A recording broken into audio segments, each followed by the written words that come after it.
Bueno, yo pensaba cómo hacer para empezar a hablar de algo sin repetirme y sin repetir lo que muchos están diciendo. Yo traté de extraer una parte de todo lo que jueves tras jueves escucho, porque más allá de ser vocal del capítulo de políticas públicas de la AAP, la Asociación Argentina de Psiquiatría, pertenezco a la agrupación Familia Esperanza, y cada jueves en el Museo Larreta escuchamos absolutamente ad honorem, dando nuestro tiempo, pero sobre todo nuestro amor y nuestro abrazo a familias que vienen desesperadas. Lo que ustedes escucharon acá es solamente un poquitito de lo que escuchamos nosotros. Y si esto los conmovió, imagínense lo que es para nosotros volver cada jueves, tratando de, con dos escarbadientes en la mano porque no tenemos otras armas, luchar para lograr algo. Porque llamamos por teléfono, porque pedimos, porque vemos si hay una cama, porque vemos si en una comunidad terapéutica, porque tratamos de encontrar alguna beca. Yo voy a intentar hablar un poquito de la parte de adicciones y ludopatía. No sé si se escucha bien. Hace 40 años que atiendo y van pasando las décadas y va cambiando. Y entonces antes los pacientes contaban que el papá o el abuelito iba al hipódromo o que iba al casino en Mar del Plata y que se endeudaba. Pero bueno, había un lugar donde podía dejar un reloj y tal vez si lo empeñaba en algún momento podía rescatarlo, o tal vez no. Hoy eso no existe, porque hoy existe lo que se llama scrollear. Estamos a la distancia de un dedo de jugar. Como decían antes, la palabra jugar. ¿Cómo puede ser jugar cuando hay chicos de 12, 16 años que se suicidan por deudas que contraen que son imposibles de pagar? Chicos que contraen deudas de $50.000 cuando viven en casas alquiladas, cuando sus familias no tienen idea de lo que está pasando. Y entonces la pregunta que yo me hago es, a veces hay familias, a veces no las hay, pero cuando hay familias, ¿cómo tener alertas? ¿Cómo tener esas banderas rojas que dicen qué le está pasando a ese chico que está en peligro cuando no está en la calle, cuando está dentro de su cuarto y los padres están tranquilos? Y como hace muy poquito la mayoría debe haber visto la serie Adolescencia, esos padres se preguntan, ¿criamos a los dos hijos igual? ¿Qué hicimos? ¿Por qué no nos dimos cuenta? La pregunta es, ¿por qué un chico se queda encerrado horas en su cuarto? ¿Cómo hacemos para, sin violar la intimidad de ese chico o de ese joven, saber qué está haciendo? Primero, entender que habla menos o que habla mucho más porque está mucho más excitado, que come mal o porque deja de comer o porque come mucho, que duerme de una manera distinta porque duerme muchas horas, porque puede estar deprimido, o todo lo contrario, está excitado y entonces casi no duerme, que cambió sus amistades, que tiene una actitud distinta frente a la vida. La pregunta es, ¿qué hacer con eso? ¿Por qué nos cuesta tanto decir que no? Y cuando digo cuesta mucho decir que no, digo a los padres, a los maestros, a veces hasta a los médicos. ¿Pero por qué? Porque decir que no es poner un límite. Y poner un límite significa que la consecuencia puede ser que no nos amen, que no nos quieran. La consecuencia puede ser aún peor. Puede ser que sea violenta, puede ser que nos peguen, puede ser que se vayan de casa y entonces decimos, no, mejor le doy. El otro día una mamá decía, bueno, no es violento conmigo, solamente me dice, dame $100 para jugar. Bueno, está bien, en un momento me agarró del cuello, pero... Y nosotros decíamos, ¿a qué le llamamos violencia? Y yo quiero quedarme un poquito con esto del tema de la ludopatía, que no solo es el tema de ludopatía. La ludopatía es una adicción, y una adicción deriva de adicto, que es no dicho.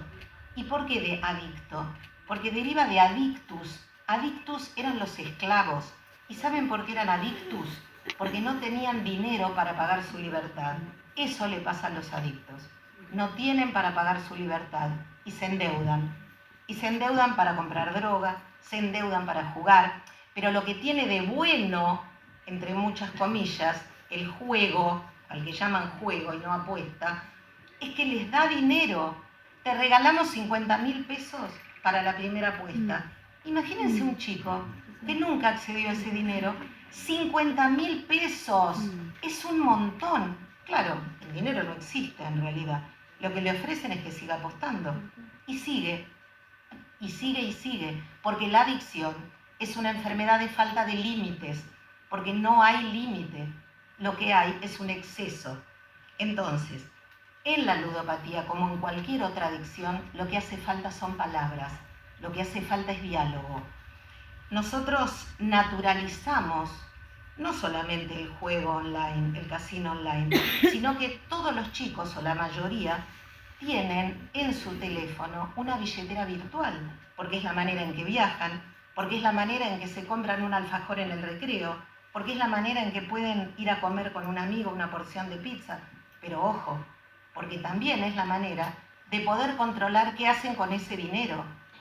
¿Por qué se gastó más este mes que el pasado? ¿Qué pasó? ¿Comió tanto?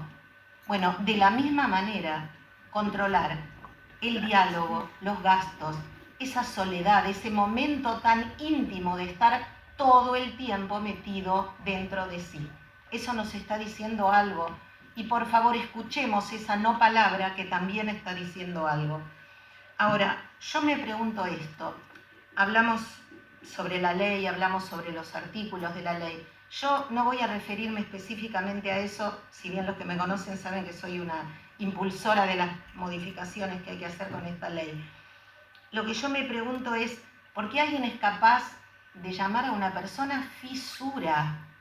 ¿Fisura? Es como decirle drogón, es una falta de respeto a la enfermedad, porque nosotros no venimos a hablar de salud mental, venimos a hablar de enfermedad mental. Salud mental es lo que proponemos y la enfermedad mental es lo que tienen esas personas que, entre comillas, eligieron el camino de vivir en la calle. ¿Quién puede elegir vivir en la calle? La calle no es un lugar para vivir, nadie lo elige. Y más allá de que hay seguramente muchas situaciones económicas que llevan a eso, para vivir en la calle, para sostener la vida en la calle, sin duda tiene que consumir. Entonces, el que no llegó consumiendo, consume una vez que llega ahí. ¿Quién puede elegir eso? ¿Quién puede elegir pasar por frío, por lluvia, por calor? Nadie lo elige. Ahí no es la voluntad la que está rigiendo.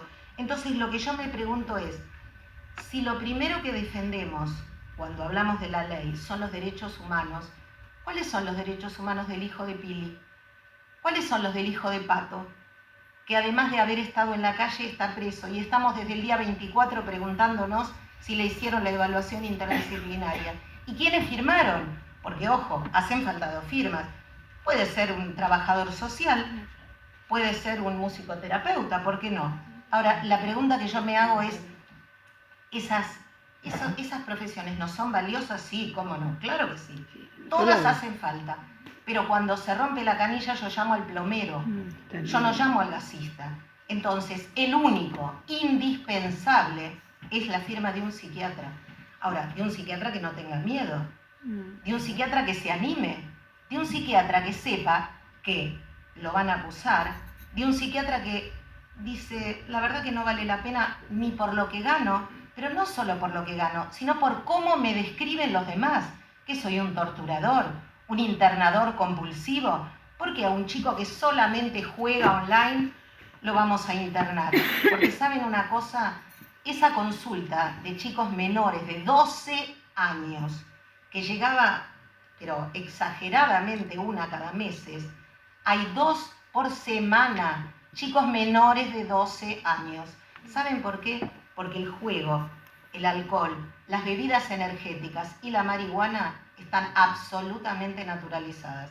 La marihuana, lógico, es una plantita, es verde, sale de la tierra. ¿Qué puede pasar? ¿Pasa algo acaso con la lechuga? No, bueno, con la marihuana tampoco, excepto algún que otro brote psicótico, algún ataque de paranoia. Hoy un papá que estaba anotado para venir con su esposa me escribió y me dijo que no podía llegar porque su hijo, que logró por propia voluntad internarse después de años, porque ya perdió el tabique, porque ya perdió la parte superior del paladar, decidió internarse y luego de 1 año y 2 meses, faltando 10 días para que le den el alta, se fue de la clínica. Sí. Y ¿saben qué? Hoy este papá no pudo venir, porque este chico ahora está en un brote y lo tuvieron que volver a internar. Entonces yo lo que hago es simplemente pedir que respetemos los derechos humanos de los pacientes, a los que tenemos que llamar pacientes y no usuarios, porque usuaria soy yo de Flow, que no digamos padecimiento, que digamos enfermedad, y que entendamos que estigmatizar es decir drogón, es decir fisura, no es decir enfermo, porque alguien que tiene hipertensión es un enfermo, y nadie se ofende porque le digan que es una persona enferma. Así que yo lo que pido es respeto por la enfermedad, y si peleamos, peleamos por la salud. Muchísimas gracias. Gracias,